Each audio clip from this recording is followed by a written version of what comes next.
Bienvenidos hermanos, gracias por permitirnos entrar a sus hogares hoy miércoles culto de adoración.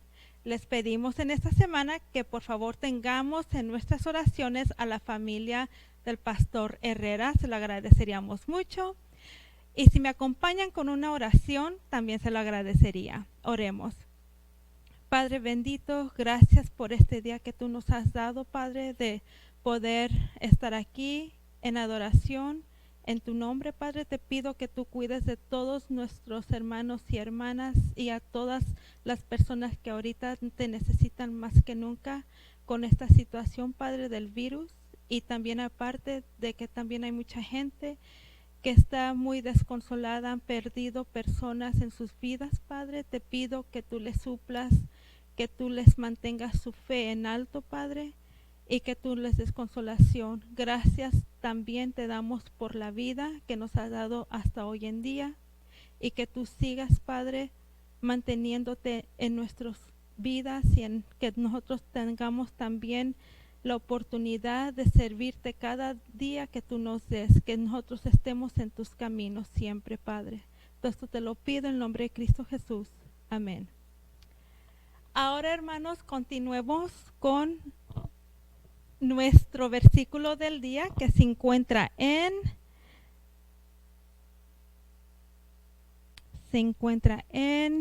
Hebreos capítulo 7, versículo 1 al 2. Y así nos dice la palabra de Dios. Porque este Melquisedec, rey de Salem, sacerdote del Dios Altísimo, que salió a recibir a Abraham, que volvía de la derrota de los reyes, y le bendijo, a quien asimismo dio a Abraham los diezmos de todo, cuyo nombre significa primeramente rey de justicia, y también rey de Salem, esto es, rey de paz. Palabra de Dios. Y ahora continuamos con nuestro himno lema.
Muy bienvenidos, queridos hermanos y amigos, a este nuevo episodio y a la misma vez el episodio de cierre en el seminario que hemos titulado Cristo Sumo Sacerdote.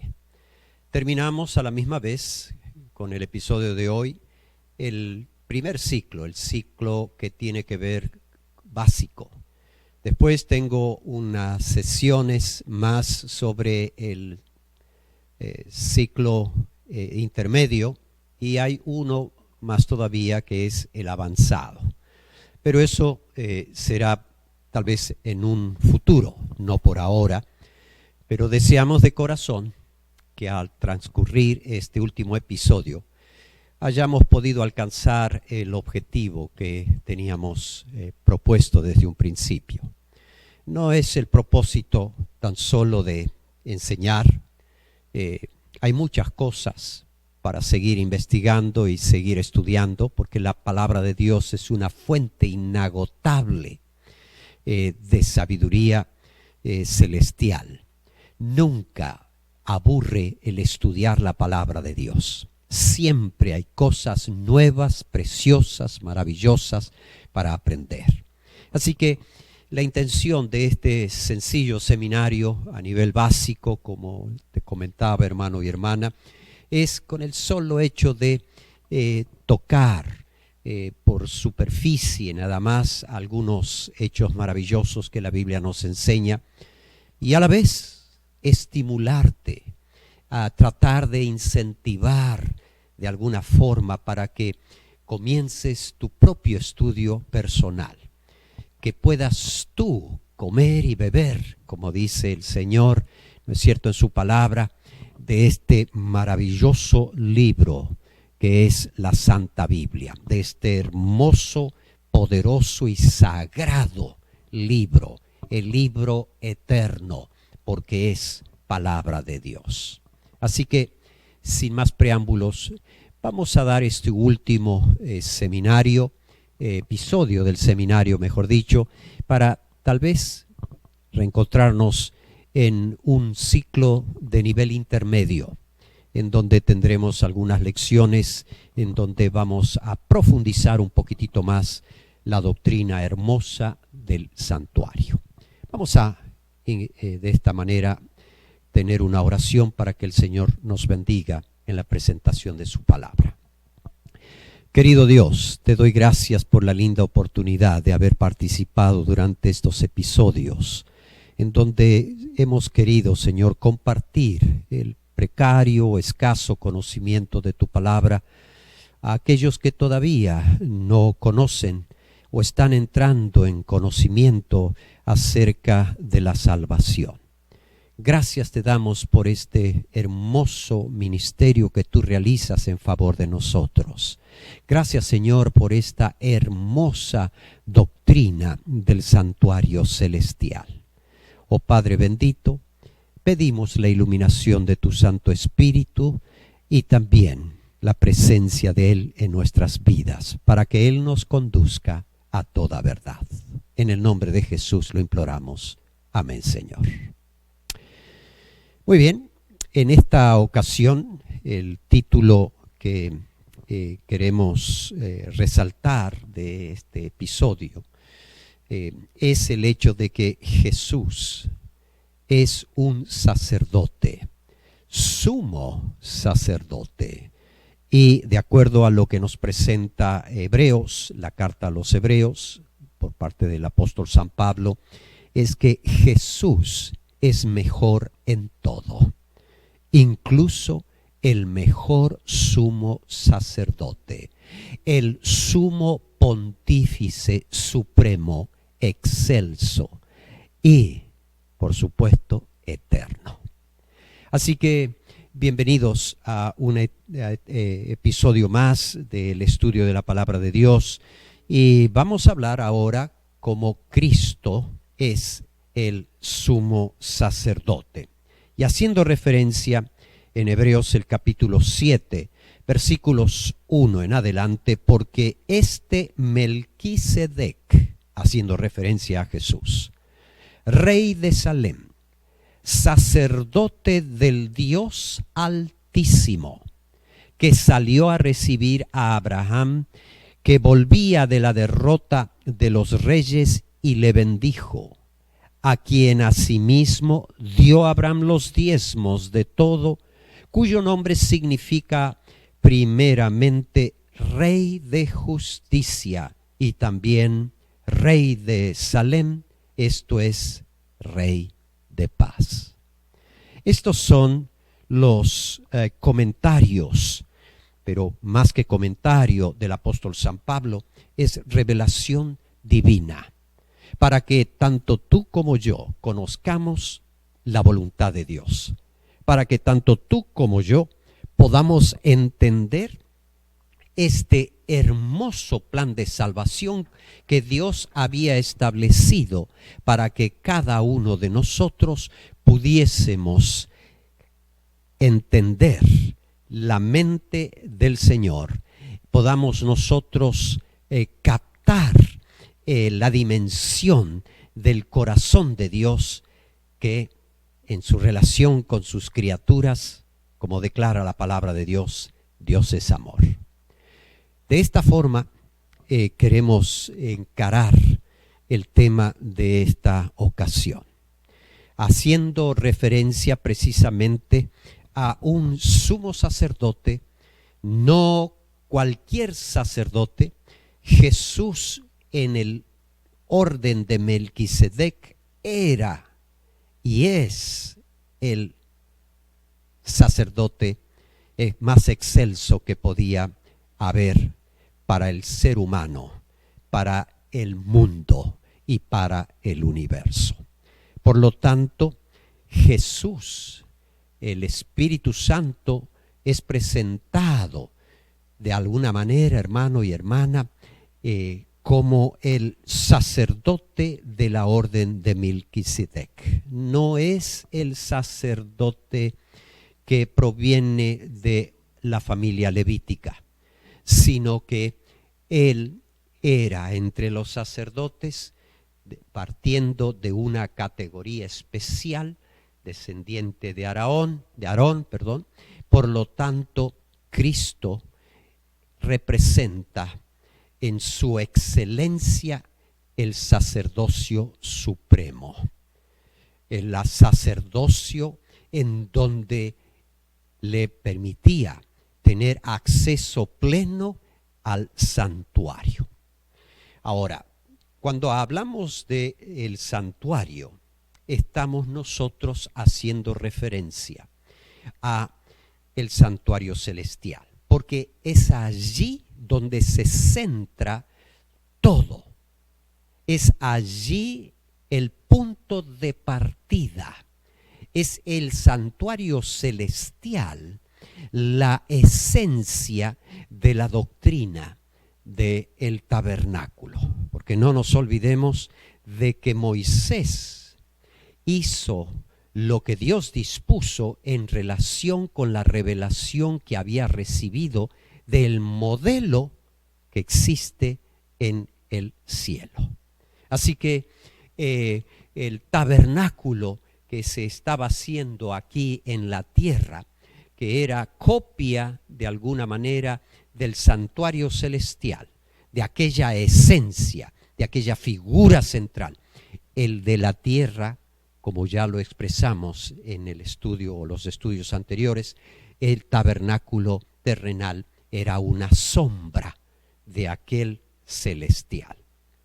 Es hermoso, mi querido hermano y hermana, saber que en el cielo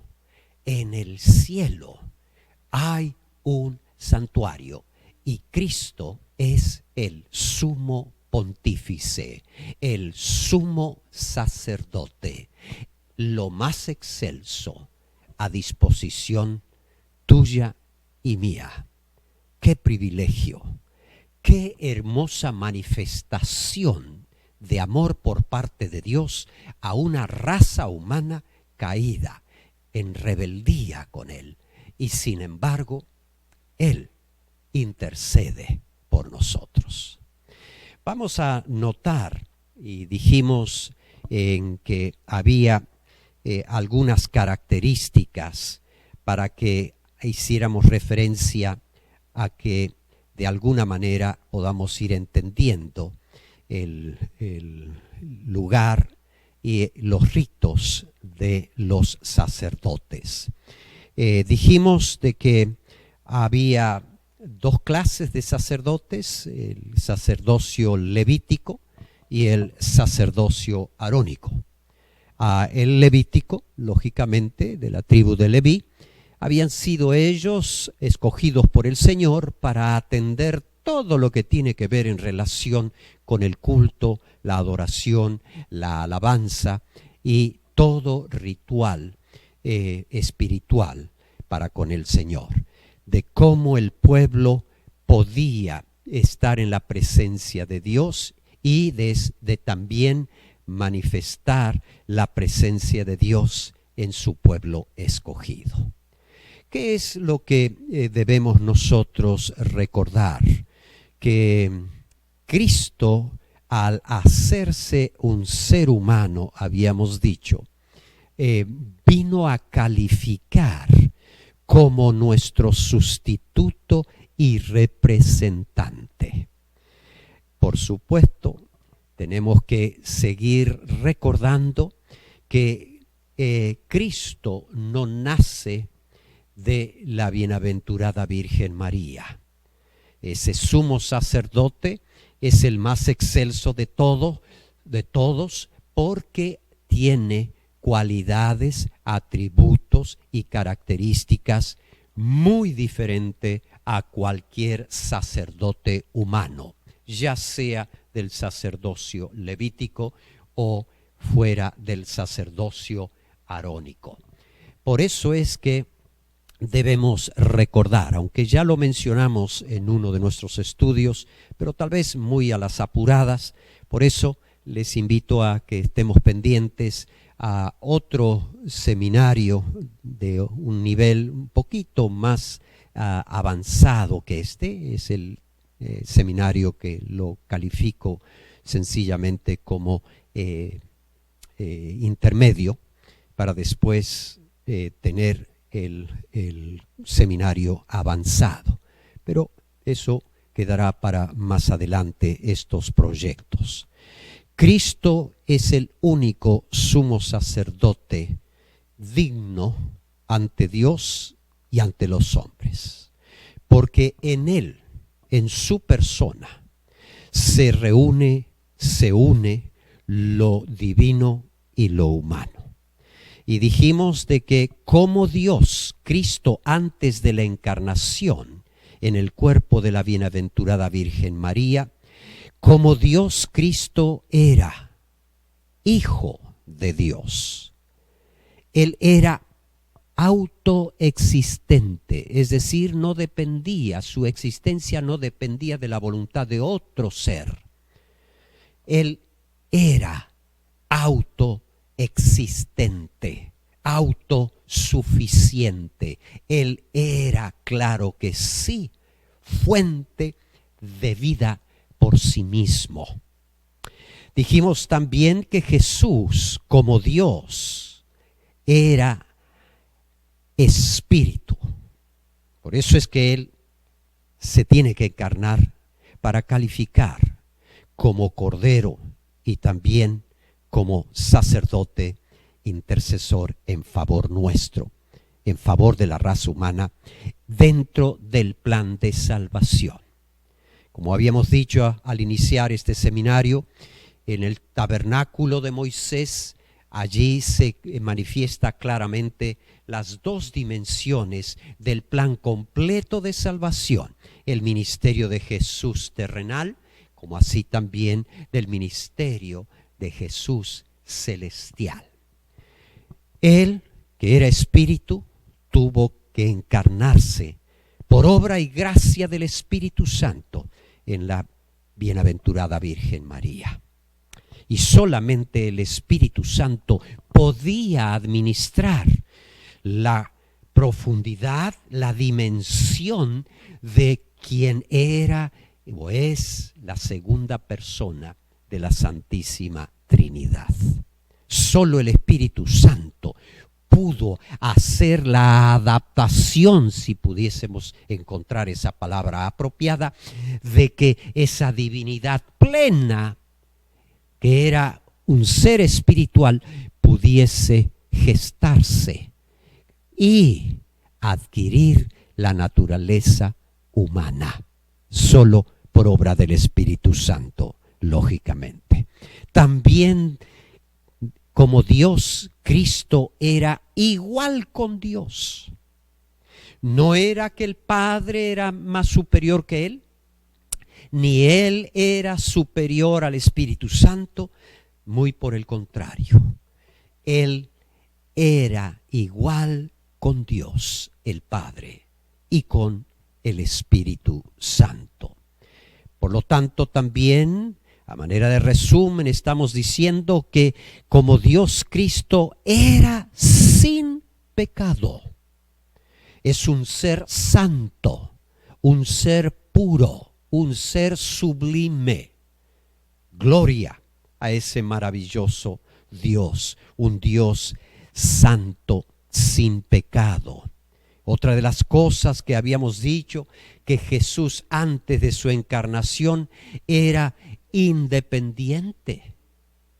Por su autoexistencia, Él era independiente. Es decir, no dependía de nadie, no estaba bajo la obligación o responsabilidad de otro mayor que Él, sino que Él era, además de autosuficiente, porque era autosuficiente, valga la redundancia, era independiente. Y por último, casi podríamos agregar algunas otras cosas más, pero tal vez podemos decir que Cristo era inmortal. Él no conocía el tiempo de inexistencia. Dios es un Dios de vida. Es más, Él es el origen de la vida y es, por lo tanto, inmortal. Él, antes de encarnarse, Jesús era inmortal, es también inmortal y por lo tanto era el dador de la ley. Cristo, como Dios, fue el dador de la ley. Pero al momento de encarnarse, para calificar como nuestro representante y sustituto, Jesús se encarna. Y entonces, como hombre, Cristo fue hecho hijo del hombre, nacido de mujer, ya no era autoexistente, sino que depuso sus atributos para vivir como un ser humano 100% igual, similar, mejor dicho, a nosotros, pero con carne y hueso, sangre, porque Él tomó la naturaleza humana. Se hizo, en vez de ser lógicamente espíritu, al adquirir la naturaleza humana, se hizo hombre. También tomó la dimensión de siervo de Dios, pero también se hizo pecado. No cometió pecado, dijimos, sino que se hizo pecado. Y una vez encarnado, fue dependiente de su Padre. No le complacía nada más fantástico para Jesús, sino el hacer la voluntad de su Padre. Más de una vez Jesús manifestó ese interés y hallaba placer en hacer la voluntad de su buen Padre que estaba en los cielos, según su enseñanza. Jesús dependió de su Padre, confió a ciegas. Él dependió hasta su propia muerte. Por otro lado, también Jesús, al renunciar a sus atributos divinos, llegó a ser como hombre mortal y vivió bajo la ley del Señor. Esto es lo maravilloso que llevó a Jesús a ser un buen representante, sustituto y salvador completo, 100% efectivo. No hay error, equivocación o imperfección en su ministerio, tanto terrenal como celestial. Y claro, en nuestro estudio hacíamos referencia a lo que el sacerdote hacía. Aquí vemos la ordenación de Aarón, ¿no es cierto? Y en el trasfondo podemos notar los sacerdotes de la orden levítica. Pero hay una diferencia. Dios escoge a Aarón, el hermano de Moisés, para hacer un ministerio especial también. Un ministerio como sumo sacerdote. Avanzamos y dijimos que había una diferencia ¿no es cierto?, en los ritos, en cómo se ejecutaban los sacrificios, cómo se atendía los rituales en el santuario, en el tabernáculo, ¿verdad? Y la diferencia se podía notar en su vestimenta, muy simple, pero atractiva, muy bonita, para de alguna manera despertar en nosotros lo que es la belleza de un sumo sacerdote ejerciendo el plan de salvación en favor de todos nosotros. Una vestimenta preciosa, sencilla, pero con sus propios significados. Podríamos nosotros a estudiar un poco más acerca de lo que tiene que ver con los colores, la combinación de el material y los significados, los distintos significados que tenía cada una de esas, como diríamos, aplicaciones con dimensión espiritual para el creyente. Tal vez más adelante en nuestro seminario ahondaremos un poquitito en esa área. Por último, decíamos de que en la cabeza había un turbante en donde se ponía en resumen una sola palabra: santidad a Jehová. Y eso es lo que espera el Señor: santidad, no tanto perfección. Él busca santidad, como Él es santo. Y eso es lo que Él nos quiere enseñar, incluso en la dimensión de este tabernáculo. Entre las cosas que allí veíamos, dijimos que había 2 partes en el santuario, 2 departamentos, 2 recámaras. Y rápidamente hemos repasado con antelación: una vez al año entraba el sumo sacerdote al lugar santísimo. Y ese día era el día de la expiación, era el día de la purificación del tabernáculo. Todos los pecados que habían sido llevados ante la presencia de Dios, que esa sangre que después de los sacrificios el sacerdote matutino y vespertino, el sacerdote iba y asperjaba en el velo, esa sangre que había recibido en forma simbólica la transferencia de los pecados entre el pecador y en su relación con Dios, el inocente cordero había cargado, por lo tanto debía ser purificado. Dios no tolera el pecado.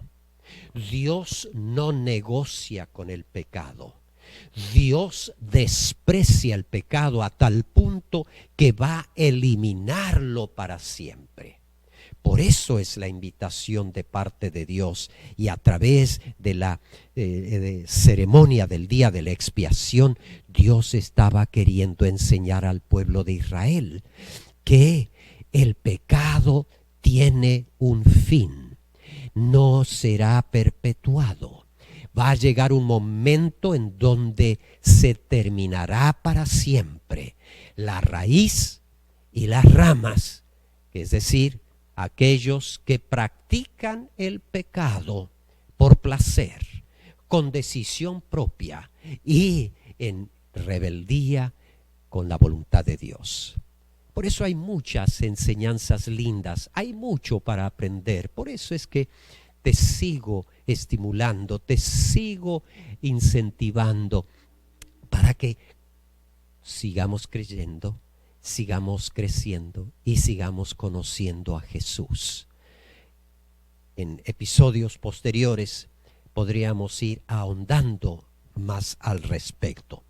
Llegábamos entonces a ese día de la expiación, donde el sumo sacerdote se presentaba ante Dios, pero ahora sí traspasaba el velo, pasaba del lugar santo donde se ofrecían diariamente allí la expiación, se hacía, perdón, el sacrificio, ¿no es cierto? Se hacían allí la